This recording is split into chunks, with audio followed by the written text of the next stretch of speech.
byanditswe kuri Matayo igice cya 25 murongo wa 31. Umwana w'umuntu azazana n'abamarayika bose afite ubwiza bwe, nibwo azicara ku ntebe y'ubwiza bwe. Amahanga yose azateranirizwa imbere ye, abarobanure nk'uko umwungeri arobanura intama n'ihene. Intama azazishyira iburyo, naho ihene ibumoso.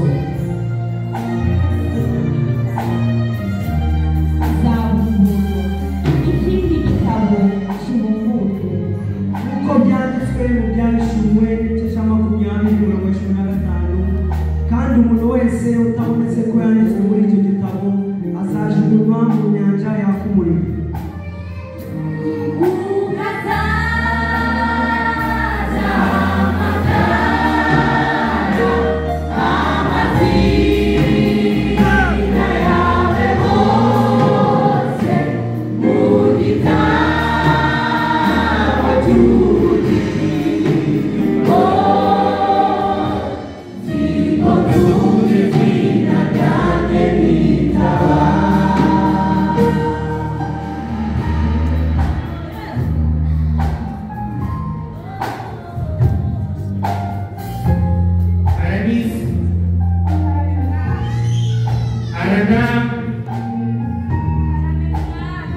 Shema,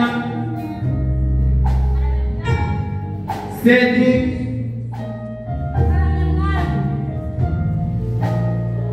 imuze mwebwe abadajya umugisha murakubwami bw'abatunganirijwe uhereye kuremwa kw'isi. Mwami, yegara umunyamasengesho, nasengeye abarwayi benshi barakira, yirukanye abadayimoni mu izina ryawe, nasuye abantu benshi kandi ndanabafasha. Benshi numvise izina ryanjye. Hondi wanjye we wabikoraga winezeza, sinigeze kumenya.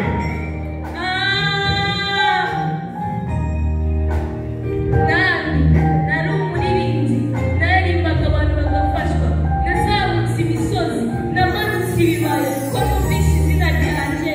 Hondi wakupapa we wamaze kwanga ingororano zawe, sinigeze kumenya.